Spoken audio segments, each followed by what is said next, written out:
সোনাইয়ের খাওয়া হয়ে গেছে। সোনাই এবার আর কি কি খেতে পারবে কালকে সেইটা দেখে নিচ্ছে।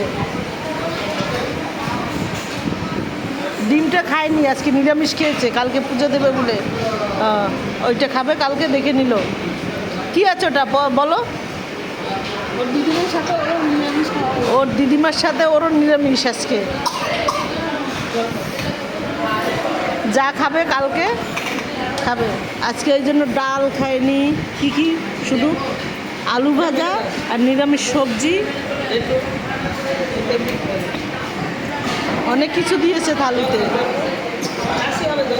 এইটা টেস্ট করলে না, ডিমটা খেয়ে নাও। ও খাবে না, তুই খেয়ে নাও। চাটনি কি খাবি? ডিমটা খা। আমার মাসি জল খাচ্ছে। হাত দিস না রে।